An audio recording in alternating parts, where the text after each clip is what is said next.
Boa noite, irmãos, irmãs. Abra sua Bíblia na carta aos Hebreus, a carta que estamos estudando na escola dominical. Hebreus 5, nós vamos ler do verso 11 até o capítulo 6, versículo 3.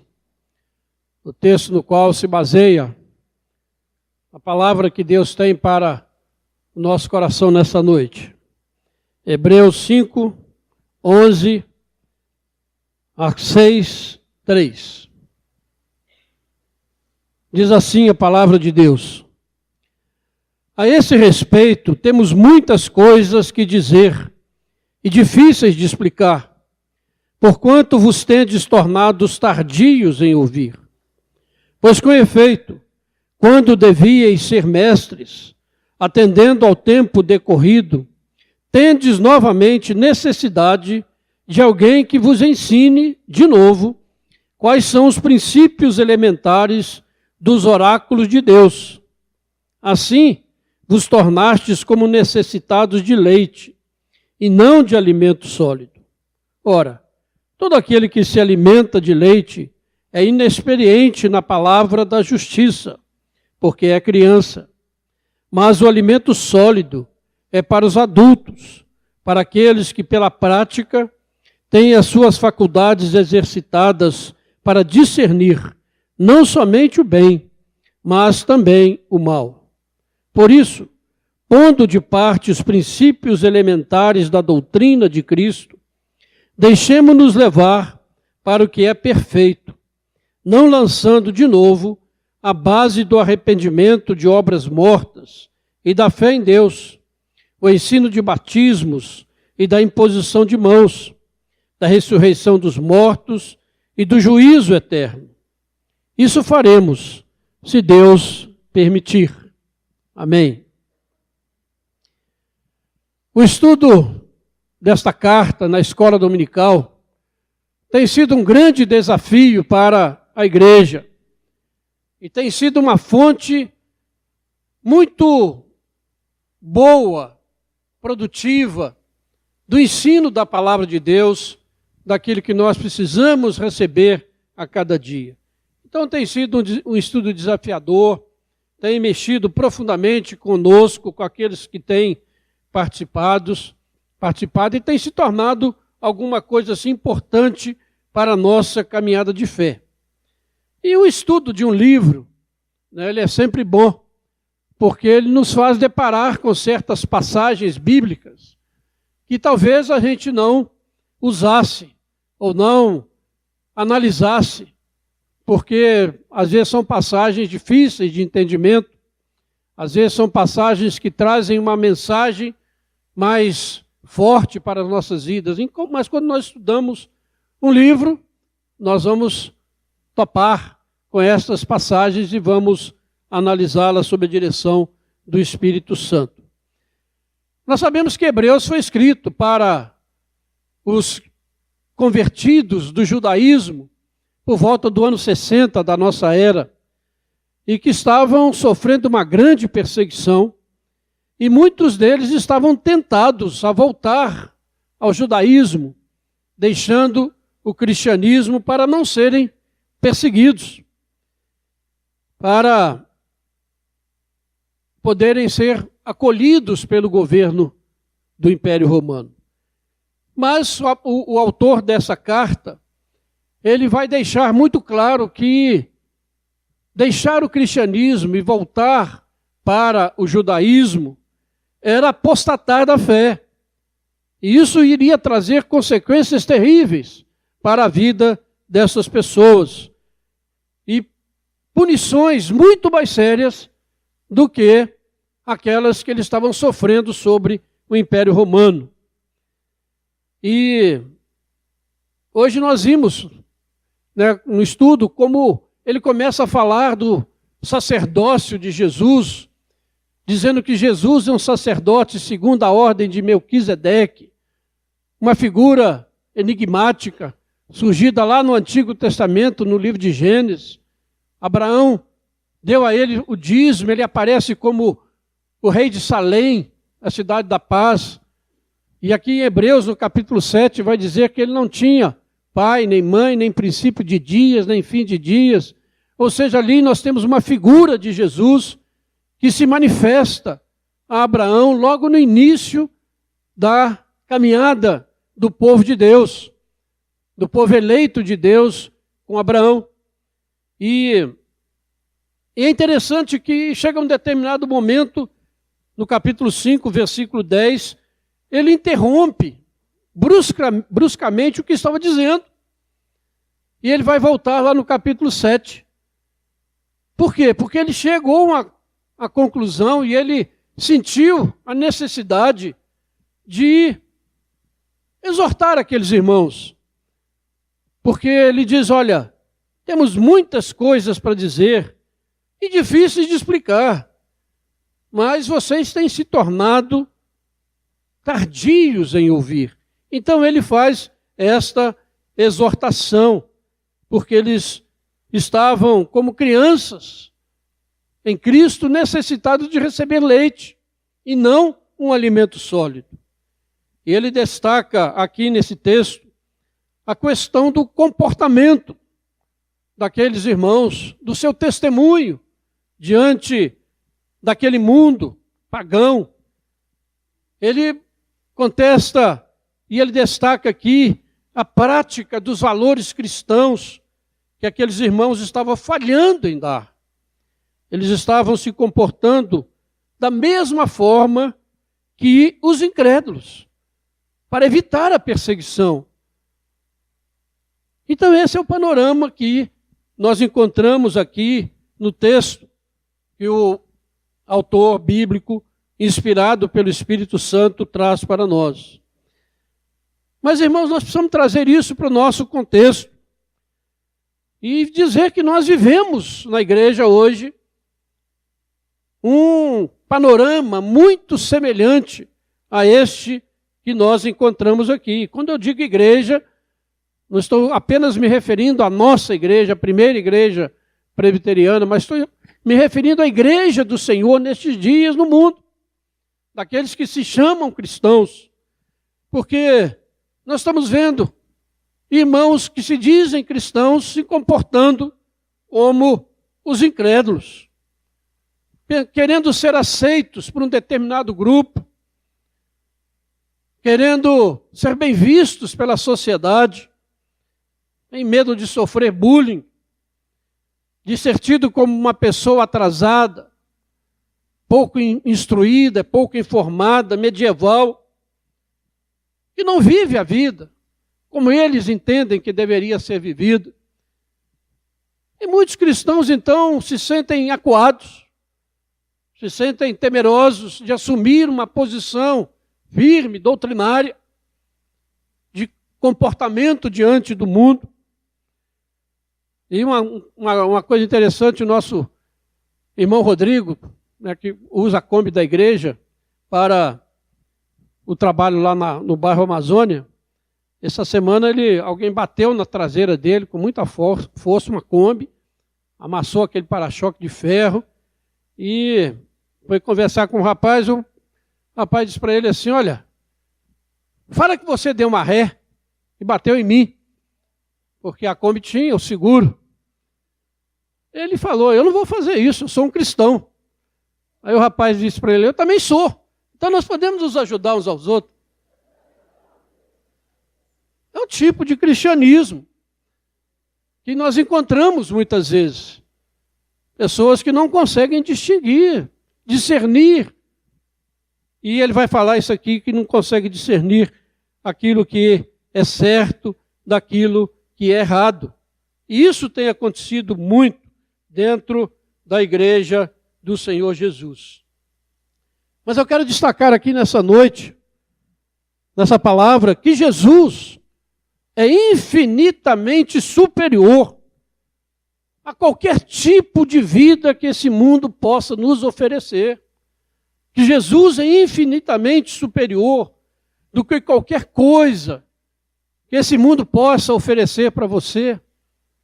Jesus é o sumo sacerdote que intercede por nós, que se interessa por nós, que sabe das nossas fraquezas, que sabe das nossas necessidades. Ele é melhor. Não vale a pena trocar Jesus por qualquer coisa, porque quando você olha ao nosso redor, você olha ao seu redor, nesse mundo, o que você vê? Um mundo violento, a violência se espalhando de forma absurda, o desespero tomando conta das pessoas, quantas e quantas pessoas deprimidas, angustiadas, sentindo um vazio dentro de si, quantas vidas ceifadas por drogas, e acham, e às vezes que não tem problema nenhum você usar droga, às vezes lícita, né? O número de suicídios que tem aumentado exponencialmente, que trazem medo, e outros mais. Poderíamos ficar aqui citando, né, esse tipo de vida que o mundo está oferecendo. E às vezes nós, como cristãos, somos atraídos para esse tipo de vida, ao invés de nos apegarmos verdadeiramente à palavra de Deus, ao Senhor Jesus que nos amou e morreu por nós. Esse mundo, nós sabemos, está sob o julgamento de Deus. Romanos 1:18 vai dizer que a ira de Deus se manifesta do céu contra toda a impiedade e injustiça dos homens que detêm a verdade pela injustiça, porque tendo conhecimento de Deus, através das coisas que foram criadas, eles não adoram a Deus, e por isso Deus tem entregue essa humanidade a uma disposição mental reprovável para praticar coisas inconvenientes. E às vezes muitos cristãos olham para isso e não veem essas coisas inconvenientes sendo praticadas. E aquilo que afligia o autor de Hebreus, meus irmãos, é o mesmo que nos aflige hoje, como pastores, como presbíteros, como líderes da igreja, o estado espiritual dos crentes, e continuam crianças espirituais, mesmo tendo muito tempo de igreja. Isso tem nos angustiado, tem nos preocupado. O Espírito Santo tem nos incomodado sobre isso. Nós nos perguntamos o que tem levado a igreja a esse estado de letargia espiritual, de não mais se diferenciar do mundo. Crentes se comportam como os incrédulos e às vezes até pior, daqueles que não têm esperança. Qual a causa dessa esquizofrenia espiritual que muitas vezes nós vivemos na igreja? E olhando para esse texto, nós vemos que, em primeiro lugar, o autor, lá no versículo 11, aquele que nós já lemos, ele diz: olha, eu teria muita coisa para ensinar para vocês, muitas doutrinas maravilhosas, mas eu não posso, porque vocês não estão ouvindo. Vejam que interessante isso. Ele se refere à verdade bíblica, à doutrina, à palavra de Deus. E muitos crentes não têm coragem de defender a verdade bíblica, pois foram contaminados pela pressão do mundo incrédulo, que zomba e despreza da verdade revelada na Bíblia. Isso mostra, irmãos, a pequena convicção que há no meio da igreja. Não se conhece a doutrina bíblica. Há muito desinteresse no estudo da palavra de Deus. E nós vemos isso pela escola dominical. Temos uma escola dominical exemplar. Mas quantos aqui frequentam essa escola? Tem vindo aqui para estudar a palavra de Deus, passar tempo aqui, abrir a palavra. Estamos acomodados, indiferentes. Achamos que sabemos tudo. Enquanto isso, o mundo vai solapando a nossa identidade. Muitos crentes se sentem embaraçados quando têm a oportunidade de testemunhar e não fazem. Porque lhes falta a convicção de que o Evangelho é o poder de Deus para a salvação de todo aquele que crê. Falta a convicção de que o Evangelho é a verdade de Deus para esse mundo. A fé que possuem muitas vezes está apenas no conhecimento intelectual, mas não move o seu coração a viver uma vida diferenciada, conforme os padrões da palavra de Deus. Pessoas que não conseguem distinguir a verdade da mentira,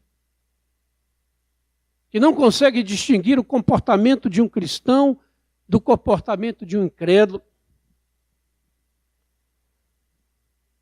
Por que o testemunho da igreja é tão fraco hoje? A origem da dificuldade não está na revelação bíblica, irmãos, porque ela é muito clara. Deus já nos deu a sua revelação. Então não há dúvida sobre aquilo que Deus exige de nós, quer de nós. Não há dúvida sobre as promessas de Deus para o seu povo. Não há necessidade de uma iluminação extraordinária do Espírito Santo para a gente entender a Bíblia. Cada crente tem a capacidade de, por si mesmo, de entender as verdades e as correlações bíblicas. Depende apenas do seu relacionamento com Deus, que muitas vezes não existe. E o autor de Hebreus deixa claro, olha, vocês não entendem porque se tornaram lentos para compreender. Ou uma outra maneira de ler, os ouvidos de vocês estão embotados pela indiferença com que vocês ouvem a palavra pregada. A indiferença com que ouve a palavra pregada, ensinada numa escola dominical, ensinada num pequeno grupo. Não ouvem, não querem ouvir. Não é porque não entendem.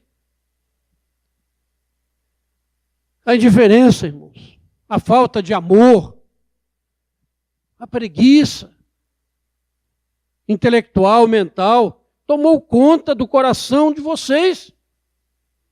E por isso não crescem na fé. Continuam crianças em Cristo. E às vezes ficam levantando questões que deveriam saber há muito tempo.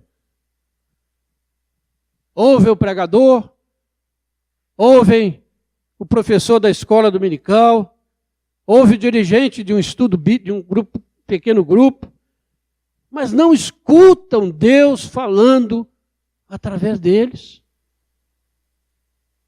E o resultado é isso. Uma igreja que não influencia o mundo. Uma igreja que se seculariza dia a dia. Isso quer dizer que ela se torna cada dia mais parecida com o mundo. Porque, irmãos, nós como pastores, toda hora estamos sendo questionados. Ô pastor, por que a gente guarda o domingo e não guarda o sábado? Até hoje. Mas por que a gente tem que dar o dízimo? O dízimo está no Novo Testamento. Não quer dar, não dá, mas não vai começar a arrumar desculpa, não. Coisas básicas. Aqui ele fala batismo, ressurreição de mortos, arrependimento de obras mortas. Vocês já deviam saber disso e não sabem. Pessoas dizem, pastor, fala do evangelho lá para o meu amigo, porque eu não sei falar. Você não sabe falar do evangelho do Cristo que te salvou? Que fé você tem? Na maioria das vezes, irmãos, nós não temos sido capazes de dizer, como o apóstolo Paulo, eu sei em quem tenho crido. Estou bem certo de que Ele é poderoso para guardar o meu depósito até o dia final. Quantos podem dizer isso com plena convicção? Vivendo verdadeiramente o Evangelho de Jesus. Muitas vezes a frequência à igreja é um evento social, é um passeio, é um hábito, né, para encontrar os amigos, para ter alguma coisa para fazer no domingo à noite. Mas nada disso muda o seu comportamento, muda a sua maneira de ser e de viver o Evangelho de Jesus Cristo.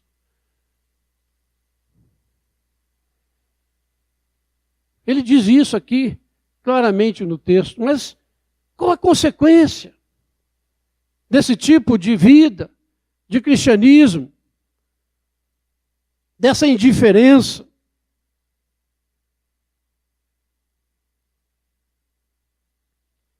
Diz aqui que a pessoa se torna incapaz de testemunhar de Cristo, incapaz de praticar as verdades do Evangelho, incapaz de distinguir entre o certo e o errado, o bem e o mal. Está no versículo 14 dizendo isso aí.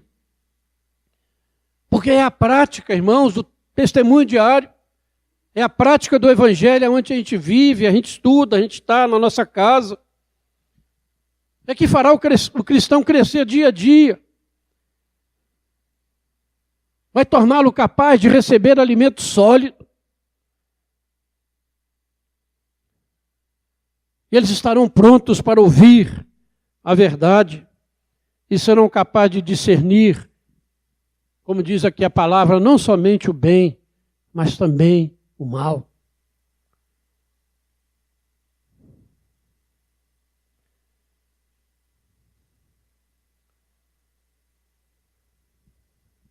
Como o autor de Hebreus estava preocupado com a imaturidade da fé daqueles cristãos primitivos,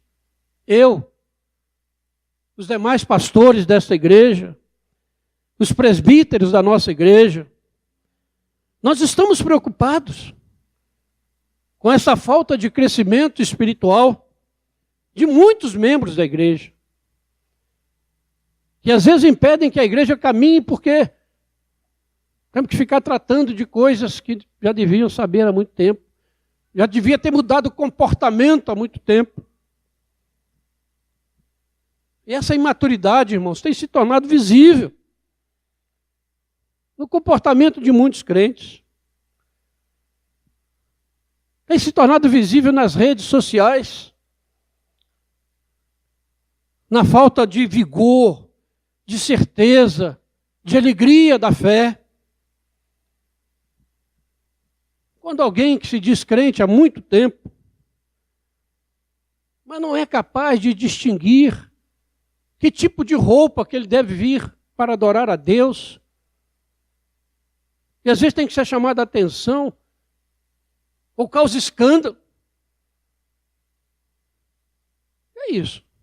Não amadureceu? Não aprendeu?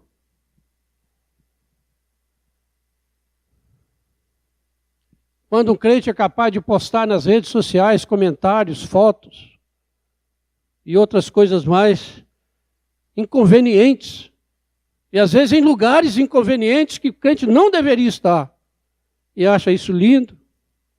Que crente é esse?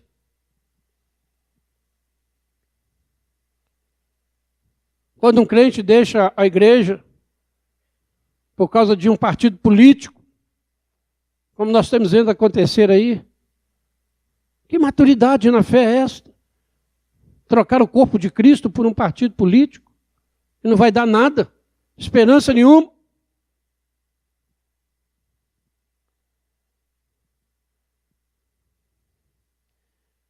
Quando vemos pessoas dentro da igreja, no culto, completamente indiferentes. Alguns até namorando dentro do culto, como se isso fosse normal. Deixa o bicho voar, não tem problema não.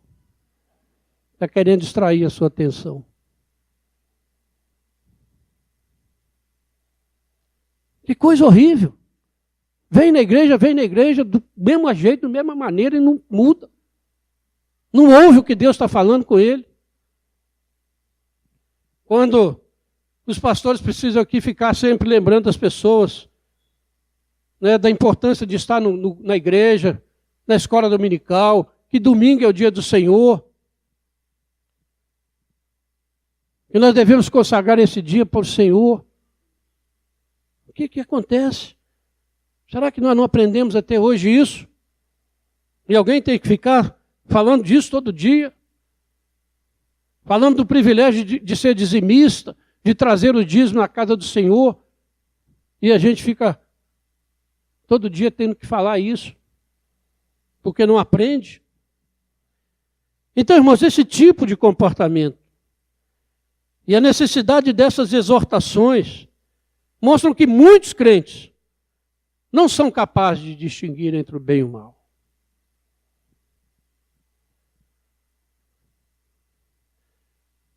Não são capazes de ser gratos a Deus daquilo que têm recebido.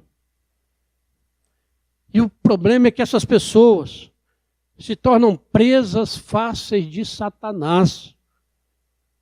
Aquele que é enganador e pai da mentira. Ele vai aos poucos, minando. Não pense que alguém se torna um apóstata ou se torna um consumidor de drogas, um alcoólatra do dia para a noite. Satanás vai dizendo que aquilo pode. E ele vai levando a sua vida. Até que não há mais como sair. E um comentarista bíblico, ele diz, olha, quando pessoas crescidas têm que ser constantemente advertidas pelas autoridades da igreja sobre o que é certo e errado, alguma coisa está faltando em sua experiência de fé. E na maioria das vezes o que falta é conversão. É um encontro real com Jesus Cristo que muda a vida. Tem muita gente sendo enganada. Não tiveram uma conversão, uma experiência real com Jesus Cristo. Isso precisa ser pensado. Precisamos aprender a pensar, irmãos. Jesus, em Lucas 12, 57, ele pergunta: por que vocês não julgam por vós mesmos o que é justo? Por que alguém tem que ficar falando? Porque a finalidade do cristianismo não é você obedecer cegamente, automaticamente, alguns comandos detalhados de algum superior. Mas o cristianismo significa o crescimento de homens e mulheres maduras, que a partir da obediência à palavra de Deus, as suas faculdades são exercitadas para discernir não somente o bem, mas também o mal.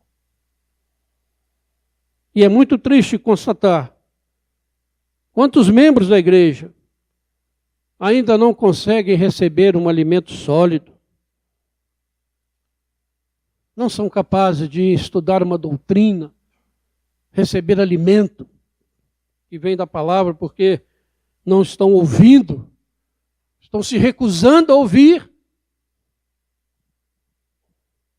E isso é trágico. É trágico. Porque, irmãos, o autor dessa carta, depois dessa exortação, chamando aqueles irmãos e chamando a nós, a reavaliarmos como estamos vivendo o nosso cristianismo, ele entra no capítulo 6 de Hebreus, que é uma palavra pesadíssima, se você ler todo esse capítulo. E ele diz, olha, pondo de lado os princípios elementares da doutrina, deixemos-nos levar para o que é perfeito. Deixemos-nos levar para a maturidade espiritual. E quando a pessoa se recusa a isso, ele está correndo um grande risco. E essa é a nossa preocupação. Pois aquilo que está revelado aqui, irmãos, a partir do versículo 4, faz-nos tremer, nos assusta. E por isso nós, como líderes da igreja, nos preocupamos com o final da vida desses irmãos. Esse é um dos textos mais difíceis e solenes da Bíblia. Nós não vamos tratar dele aqui, vai ser estudado na escola dominical, e você está desafiado a vir. Deixemos-nos levar para o que é perfeito. Continuar vivendo indiferente à palavra de Deus, não ouvindo as suas exortações. Continuar vivendo sem saber o que é certo ou errado na prática da vida cristã, como eu disse, levará a um final trágico, do qual o autor nos convoca a fugir com a graça de Deus, porque quando acontecer isso não há retorno. Vocês se lembram de alguns exemplos bíblicos, especialmente de Esaú, vai ser dito aqui nesse livro, que com lágrimas procurou o arrependimento, mas não achou, porque havia passado o seu tempo. E é interessante que o autor aqui está preocupado com a situação daqueles irmãos, mas ele se coloca agora, junto com eles, deixemos, isso faremos. Ou seja, ele se inclui entre aqueles que precisam de crescer. Ele está escrevendo, mas ele sabe que ele precisa cuidar da sua vida, que ele não pode também relaxar, que ele precisa deixar-se levar, porque ele compreende a seriedade daquilo que ele está falando. Ele sabe que precisa da graça de Deus, como todos nós, para sermos crentes maduros, crente que não é levado ao redor por todo vento de doutrina, por todo engano satânico, que sopra de todos os lados, e às vezes nós nos deixamos levar. Por isso, irmãos, ouça bem aquilo que o Espírito Santo está dizendo a você nessa noite. Esse é um tempo de se arrepender, tempo de arrependimento, de nos humilharmos diante do Senhor.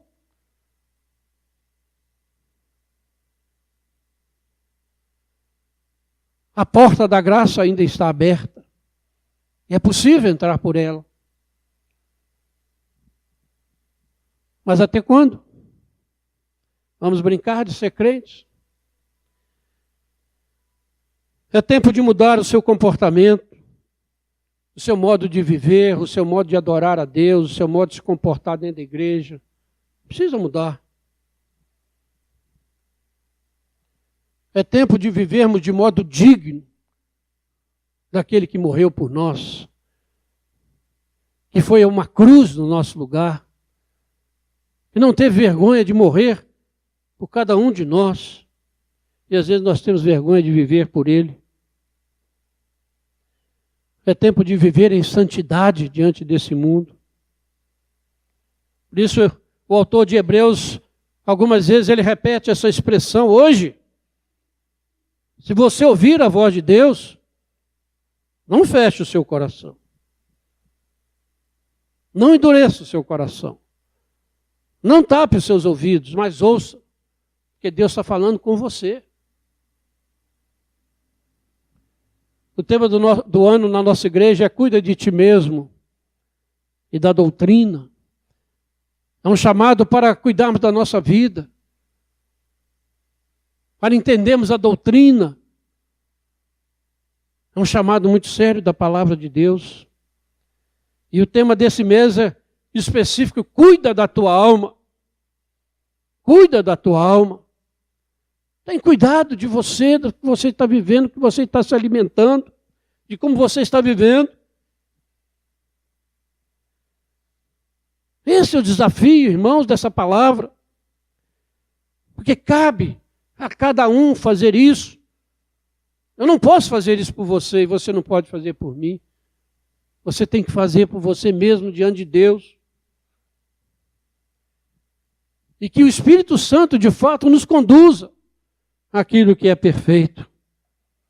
Nos conduza à perfeita varonilidade, à medida da estatura de Cristo.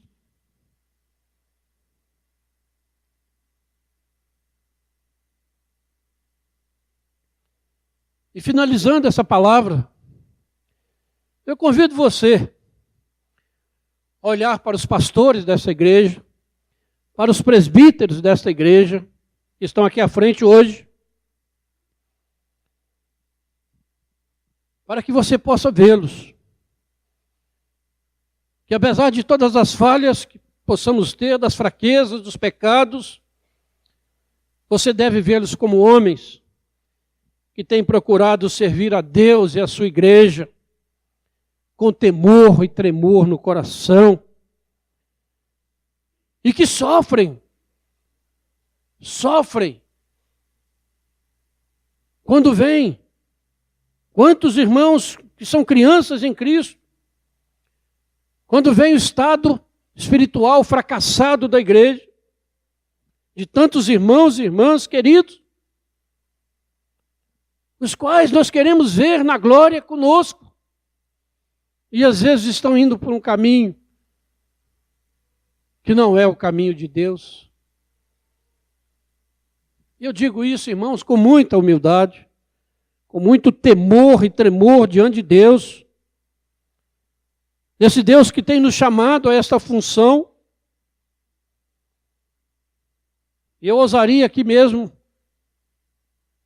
de modo muito solene, e diante da igreja, parafrasear o apóstolo Paulo que disse, olha, sejam nossos imitadores, como nós somos de Cristo.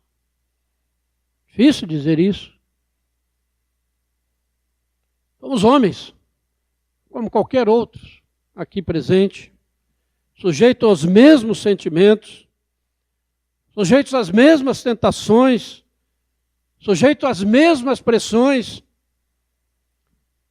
mas nós somos chamados por Deus, de uma vocação de Deus, sobrenatural, para servir ao Senhor aqui nessa igreja, para cuidar da igreja que Jesus comprou com seu próprio sangue.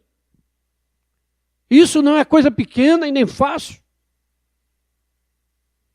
porque um dia nós teremos que prestar contas ao nosso Deus que nos chamou. Somos dependentes a cada dia da graça, da misericórdia, do perdão de Deus. Precisamos das orações dos irmãos para nos mantermos. Porque muitas vezes passa pela cabeça que vou deixar isso, estou aqui sofrendo pressão, estou aqui me desgastando, quando as pessoas estão tão indiferentes à palavra de Deus. Eu prego o Evangelho da Graça há 32 anos deste púlpito. 32 anos deste púlpito. Com todas as minhas limitações e fraquezas, tenho procurado ser fiel à palavra de Deus. Pode apontar muitos defeitos. Está aqui o reverendo Jefferson, auxiliar da igreja, criado nessa igreja há 10 anos, agora completou 10 anos como pastor dessa igreja. Vocês conhecem a sua vida, a sua pregação, a sua fidelidade. Temos ainda o pastor Roberto Carlos, que pregou hoje de manhã uma mensagem extraordinária. Pena que você não ouviu, porque estava mais preocupado com outras coisas mais importantes para fazer. Trouxe uma mensagem poderosa para edificar a igreja. Há mais de 20 anos tem exercido com fidelidade o seu chamado. Então posso dizer que vocês têm recebido um alimento sólido desse púlpito. E por isso você não tem desculpa para não desenvolver a sua salvação com temor e tremor. Olhe para nós temos buscado ser fiéis ao Senhor e ser fiéis a esta palavra. E se nós não estamos sendo, você pode nos questionar. Aqui estão os presbíteros da igreja, temos aqui faltando hoje 3, né? Miranda, o Rômulo e o Luciano.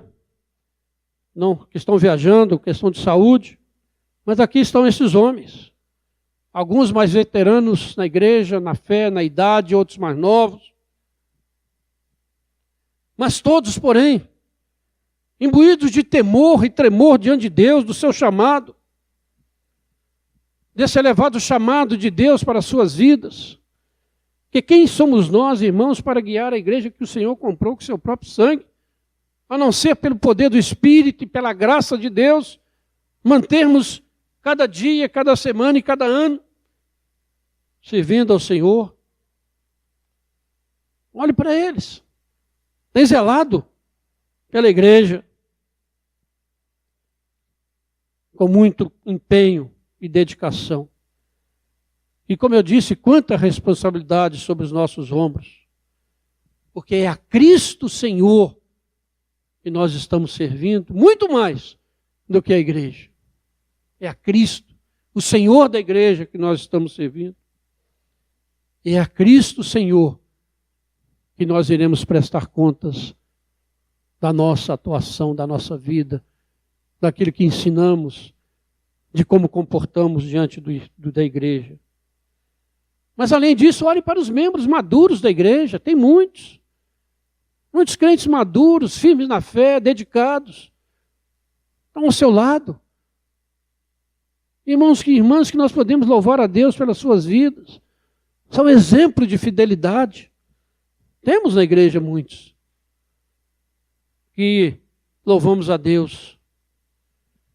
Olhamos, falei para olhar, mas eu convido você, a nós, como primeira igreja presbiteriana de fora, a termos os nossos olhos fixos em Jesus Cristo, o autor e consumador da nossa fé, aquele que em troca da alegria que lhe estava proposta, suportou a cruz, desprezando a vergonha, e assentou-se à direita do Deus Pai Todo-Poderoso.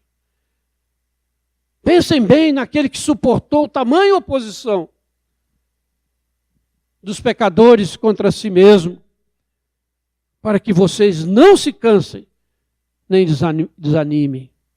Hebreus que diz isso, no capítulo 12, o exemplo de Jesus é colocado diante de nós. Sofreu humilhação, aprendeu a obedecer pelas coisas que sofreu, mas foi aquela cruz, porque a alegria da nossa salvação, de ver a nossa vida transformada, o levou a isso. A alegria que estava proposta ao Senhor era essa. Ver que o trabalho dele foi frutífero, como diz o profeta Isaías 600 anos antes. E ele se alegrou. E por causa dessa alegria de ver vidas transformadas, vidas que vão para o céu, habitar com ele, Jesus suportou a cruz. E às vezes nós não podemos suportar nada, abrir mão de nada.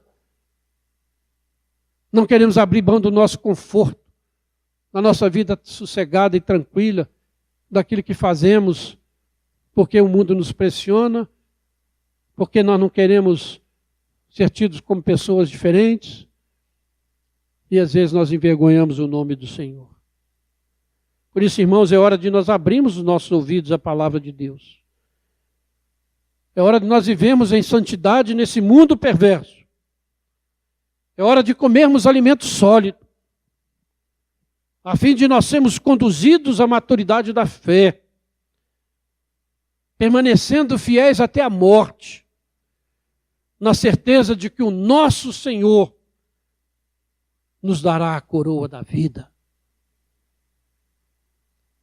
Essa é a certeza que precisa estar no nosso coração. Precisamos suportar tudo, porque sabemos que há uma coroa de vida eterna, prometida para nós nos céus. E vale a pena você viver para o Senhor Jesus e glorificá-lo na sua vida, no seu comportamento, no culto que você presta a Ele. Muitas coisas nós poderíamos estar caminhando, mas não podemos porque temos sido lerdos em ouvir a palavra. O desafio está diante de você. Pregar esse sermão, não pense que foi fácil. Semana inteira preparando, orando. estar aqui diante de vocês, mas é a palavra que Deus traz para a igreja nessa noite. Precisamos ouvir, precisamos levar a sério o nosso cristianismo, a nossa profissão de fé. O que nos impede de estudar a Bíblia, de estar numa escola dominical? O que nos impede de participar mais ativamente da vida da igreja? O quê? Nossos ouvidos fechados, nossa indiferença. Mas cuidado, irmãos. Cuidado. Porque a apostasia, ela não acontece do dia para a noite. Tenha cuidado. Cuide de si mesmo, cuide da sua vida. Cuide da sua fé. E que Deus tenha misericórdia de nós. Nos perdoe. Perdoe a nossa indiferença, a nossa ignorância. Perdoe a nossa falta de amor por Ele e pelo seu Evangelho. Que Deus tenha misericórdia de nós, irmãos. Porque sem essa graça e misericórdia, nós estamos completamente perdidos. Nessa noite o Senhor se digne a nos abençoar e a nos perdoar. Que Deus te abençoe. Deus abençoe a sua vida. Que você leve a sério a palavra de Deus. Vamos orar?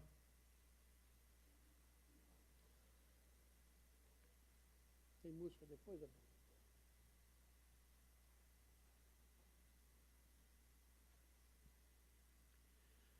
Senhor Deus, nosso Pai, é com temor e tremor que estamos diante do Senhor, ó Pai. Diante da Tua palavra que é viva e eficaz e penetra nos nossos corações, como espada cortante de 2 gumes.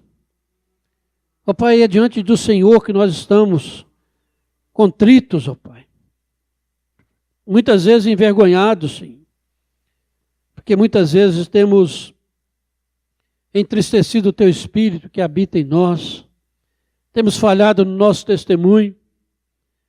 Temos deixado de ser fiéis ao Senhor em troca das coisas deste mundo, Pai. Ó Deus, tem misericórdia de nós, perdoa-nos, ó Pai. Perdoa-nos como pessoas, como igreja, como corpo.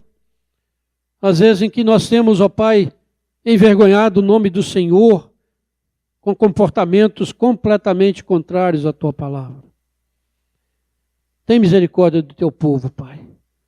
Ó Deus, e que essa seja uma noite de arrependimento, seja uma noite de ouvirmos a Tua voz, não a voz de quem está falando aqui, mas entendermos que é uma palavra do Senhor e possamos, ó Pai, nos humilhar diante de Ti, Pai, clamando pelo Teu perdão, clamando pela Tua restauração, pedindo que o Senhor nos dê a alegria da salvação, Pai. Que o Senhor nos faça, ó Pai, vivenciar o descanso que nós temos em Jesus Cristo e possamos assim desfrutar da bênção da vida que o Senhor nos dá, Pai. Ao invés de estarmos vivendo igual aqueles que estão desesperados, sem esperança, mas nós que sejamos sal da terra e luz do mundo, Pai. Venha sobre a Tua igreja, Pai. Abençoe cada pessoa que ouviu essa palavra nessa noite. Ó Deus, que saia daqui realmente comprometido com o Senhor, ó Pai, e disposto a ouvir aquilo que o Senhor falou, Pai. Que haja mudança de comportamento, Pai. Que haja mudança de atitudes. Que o testemunho da Tua igreja seja marcante na vida desta cidade, desse país, Pai. Que possamos realmente ser vistos como pessoas que andam na presença do Senhor e Te adoram e Te amam. E estão dispostos a ir às últimas consequências pela fidelidade a Ti, ó Pai. Ó Deus, abençoa-nos. Abençoa-nos, ó Pai. Perdoa-nos. Restaura-nos, ó Pai, para Ti mesmo e para a glória do Teu nome. É o que eu te peço em nome de Jesus. Amém.